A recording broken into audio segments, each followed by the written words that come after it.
gbogbo ọmọ Yorùbá ẹ rí wípé ọ̀rọ̀ ńlá ni ọ̀rọ̀ àwọn bàbá wa tí wọ́n máa ń sọ torí ọ̀rọ̀ wọn kan ò ní lọ láìṣẹ. Wọ́n ní bí ogun bá jẹ lọ ọgbọ̀n á jẹ bọ̀. Lórí ọ̀rọ̀ Esabod ni ṣe rí pé bí ogun ṣe jẹ lọ ọgbọ̀n ti jẹ bọ̀ fún Esabod báyìí. Ọkọ méjì mo bímọ fún gbọ́ mo ti sọ wọ́n di dìndìnrìn wọ́n ti lawọ́ wọ́n ti fomi lù ú bọ́tí yìí ń pa wọ́n ìfikún wá wọn rí wọ́n ń bẹ láyé mo ti sọ wọ́n mo ti lo gbogbo ògo wọn wọ́n ń rìn kiri títì ni òfìfo ni wọ́n lè bímọ mímọ̀ láyé sípàmù ti tán lára wọn. A sọ fún gbogbo ẹ̀yin tẹ́ ń tẹ̀lé àti gbogbo ẹ̀yin tẹ́ ń fowó ràn lọ́wọ́ wípé ẹ padà jọ pàdánù ni ó ti bẹ̀rẹ̀ lórí tiẹ̀ báyìí o Esabod ti ń kà báyìí ó ti ń kà bòròbòrò.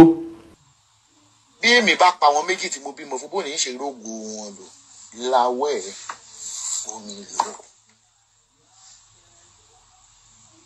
Ọkọ méjì tí Àbíkẹ́ Jagaban bímọ fún olórí méjèèjì ò pọkọ olórí méjèèjì ò pọkọ but láwẹ̀ omi lò. Kí ló pa bàbá Igeke ní Àdìsá olórí Kẹ́dìrì. Àbí nígbà tí èèyàn bá lanu pàgà tó ní ọmọ tóun bí ṣe bóun ti sọ fún yín tẹ́lẹ̀ wípé ògo rẹ̀ lòun ń lò ṣẹ́ẹ̀rí pé ó ti ń kà tí ẹ bá wọ̀rọ̀ tí ń sọ báyìí lásìkò yìí kò jọ ti wèrè bẹ́ẹ̀ ni kò jọ ta sínwín. Mo sọ fún yín nígbà tí mò ń sọ̀rọ̀ lórí ọ̀rọ̀ yìí pé gbogbo àwọn alálẹ̀ ilẹ̀ Yorùbá yóò bá Esabod jà àti gbogbo àwọn ẹmẹ̀wà rẹ̀ àti gbogbo àwọn olùrànlọ́wọ́ ẹ̀. Òun lẹ ti ń rí iye o díẹ̀díẹ̀ ní bọ̀ o. Ṣé ojú lásán ni tẹ̀rí bàbá àwọn ọmọ mi Brown ojú lásán ni tí ò rí ìyàwó fẹ́ ojú lásán ni tí ò bímọ lọ́mọ ojú lásán lè pè láwẹ̀ fún mi lò arọ mi gidigidi arọ mi gbà ológun àgbáyé. Ó ti kẹ́ Esabod lórí yín báyìí gbogbo ẹ̀yin tẹ́ ẹ jọmọ ẹ̀yin ẹ̀ náà tẹ́ ẹ bá padà tí yín náà ń bọ̀ wá bá yín. Ó fi kan gbogbo ẹ̀yin tẹ́ ẹ jẹ́ olùrànlọ́wọ́ ẹ̀ náà tẹ́ ẹ ń fún lówó tẹ́ ẹ fi ń ràn lọ́wọ́ lórí ìwà burúkú tó ń wù yìí tó fi ń ba orúkọ ìran Yorùbá jẹ́. Ẹ tètè lọ padà o torí tí Esabod ti bá báyìí. Mo ti sọ mo ní gbogbo àwọn gbarúmọlẹ̀ ni ó bàjà gbogbo àwọn alálẹ̀ ilẹ̀ Yorùbá ni ó bàjà. Ó ti bẹ̀rẹ̀ báyìí o. Bẹ́yìn kan bá wá ń tanra yín jẹ pé bóyá ọgbọ́n kan ló ń dá àbí kinní kan irọ́ ni o. Tẹ́ ẹ bá fẹ́ mọ̀ ẹ̀yin náà má jáwọ́ ń bẹ̀. Àwọn bàbá wa náà ni wọ́n sọ wọ́n ní afẹ́fẹ́ ò ní fẹ́ kó má kàngi oko lára. Tí ẹ bá rò wípé bóyá n tó ń sọ yìí bóyá irọ́ ni àbí àṣẹ kan ni àbílú tí yín náà ń bọ̀ wá bá yín nítorí kò sí ẹni tí ń ba nǹkan jẹ́ táyé rẹ̀ ò ní bàjẹ́. Ẹ tún bí mi léèrè ẹni bo ni sẹ́kọ̀bọ̀ mi lé kan wà ebi ló mo fẹ́ sọ fún yín mo ló wà nínú igbá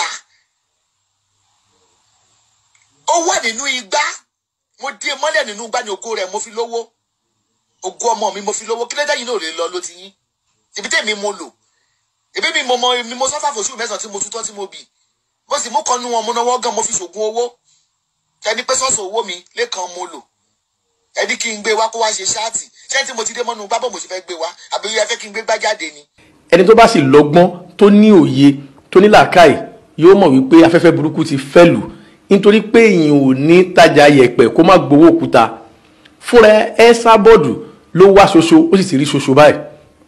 Àsìkò wá rèé fún gbogbo ẹ̀yin alátẹ̀lé ẹ̀ wọ́n dẹ̀ tún pè wọ̀kan wọ́n ní wọ̀kan kinní kan Jagaban tí wọ́n náà tún sọ̀sọ̀kúsọ ọ̀rọ̀ ń bọ̀ lórí tiẹ̀ náà nítorí kò sí ìran Yorùbá kan tí ó sọ pé òun fẹ́ bo orúkọ Yorùbá jẹ́ títí ẹ ò ní bàjẹ́ tí ò ní parun. Ẹ ṣe fi ti àwọn àgbààgbà ilẹ̀ Yorùbá tí wọ́n ti ṣe dáadáa kọ́gbọ́n ní tí wọ́n ṣe náà ni ò jẹ́ kó kọ wọ́n parẹ́. Èyí tí Esabod wá ń ṣe yìí nìsín sẹ́yìn ò ti mọ̀ wípé Esabod orúkọ rẹ̀ ó parẹ́ kódà bó bá jẹ́ kó sì lọ́mọ láyé tí ò tí ì bá tí wọ́n jẹ́ bí àwọn ètò kàkó ti lò yìí tó dá àmọ́ iye ọmọ tó ní. Àti jẹ́ èèyàn rú àwọn ọmọ yìí yóò má ṣòro. Ẹ kẹ́kọ̀ọ́ lára Esabod ẹ̀yin tẹ́ ń tẹ̀lé ẹ má torí owó ẹ má torí ìjẹkújẹ kẹ bọjọ́ ọ̀la yín jẹ́ gẹ́gẹ́ bá a ti sọ fún yín nítorí pé tí Esabod tiẹ̀ ti bá báyìí bẹ́ẹ̀ bá wò nínú àwòrán tá a fi hàn yín nísìnyí ẹ rí i pé kò jọ wèrè kò já sínwín. Àwọn àjẹ́ gan tó bá bímọ mẹ́fà wọn ń jẹ mẹ́fẹ̀ẹ̀fà báwọn bí nǹkan wọn tó bá jẹ mẹ́fẹ̀ẹ̀fà kó sàmọ́ jẹ tẹ́ ní ilé ni ibi mo nà àwọn nǹkan mi tí mò ń jẹ ẹ lọ́yìn pariwo àwọn ọmọ mi ò ní ráwọ̀ ẹ dẹ̀ ni pé mò ń ṣiṣẹ́ burúkú ibi kọ́ ló yẹ kẹ́ máa yìn káàkiri gbogbo àgbáyé pé mo ká ìrìn ìbáyé ọmọ ọlọ́mọ jẹ́ bí táwọn ọmọ tèmi lèmi ń báyìí ìbí mi mo lóyún nǹkan ìbí mi wọ́n dó gbogbo ọmọ wálé ayé ni ìgbọ́mọ wálé ayé bí wọ́n dó mi ni ló fi do ọmọ bí mo sì gàbò mi sókè tí mo bí wọn kí ló dé tí ń lè lò wọn. Èmi mọ̀kàn láwọn ní wọn ṣe é lò fún yín. Mo ní àwọn ọmọ wa self-centered. Ẹ má rò pé bẹ́ẹ̀ ṣe ń download fún fídíò mi lórí YouTube ẹ lè lo àwọn ọmọ mi. Ìyẹn nìkan mo lè ṣe. Àwọn eléyìí ò ṣe é ṣíà. Ebi ní ń lóra wọn tán fi kú. Ẹ jẹ́ ń jẹ ayé wọn máa yé kí ló dé? Tí ì lè jẹ ayé wọn máa yé. Ayé wọn ìbàjẹ́ ayé wọn. Wọ́n dìdí gbà ayé wọn lé mi lọ́wọ́ ni. Kò ṣe é lò fún neighbor dìpòdìpò ará àdúgbò. Kò ṣe é lò fún èèyàn kankan. Ẹ jẹ́ wọn korò. Mo ní àwọn ọmọ selfish, mo wà self-centered. Ẹ jẹ́ ń lórí wọn náà. Bí ìbá wá fi orí àwọn ọmọ mi ṣògùn owó sórí yìí ní ń lò ní. Ẹ kẹ́kọ̀ọ́ eléyìí mo mọ̀ pé tẹ́ ẹ bá wò ìbànújẹ́ òde bá gbogbo ẹ̀yin tẹ́ ẹ ti fira yín sínú nǹkan báyìí tẹ́ ń tẹ̀lé lórí àwọn ìwà burúkú yìí.